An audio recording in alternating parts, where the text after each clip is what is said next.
না। আরে ছোট ভাই মেহেদি, আমরা যে কি ঝামেলার মধ্যে আছি তুই বুঝতেছস না? এই ঝামেলাতে ওটা এত সহজ না। ছোট ভাই, আমরা চাইতাছি না এই অবস্থায় আমাদের মাথার মধ্যে বেশি কোনো চিন্তা মিন্তা ঢুকুক, খরচটা আমাদের বাড়ুক। ভাই কি লাগে আপনারা আমারে বুঝা মনে করতেছেন?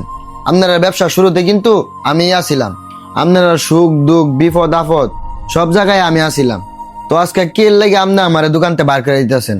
আপনি কোনো টেনশন করেন না মহাজন, আপনার এই দোকান যতদিন পর্যন্ত সুন্দর করে না চলবো এতদিন পর্যন্ত আমি বিনা বেতনে কাজ করব। তারপর ওই দোকানতে আমারে বার করেন না, কারণ আপনাদের লগে থাকতে থাকতে আমার খুব ভালো একটা সম্পর্ক আছে গা, যেটা কিনা আমি জীবনও বলতে পারবো না। আসলে রে ভাই, আমারই বুঝতে ভুল হয়েছে, এজন্যই তোর আমি দোকান থেকে বাইর করে দিতে চাইছি না। দুনিয়ার সব মানুষ এক হয় না। তুই একটা কথা কইছিস না, তুই আমার কোনদিন বলতে পারবি না, এটাই আমাদের জন্য অনেক।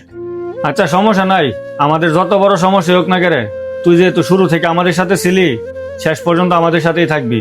আর এতক্ষণ এত কিছু বলছি তোরে, তুই কিছু মনে করিস না, যা যা কাজ কর।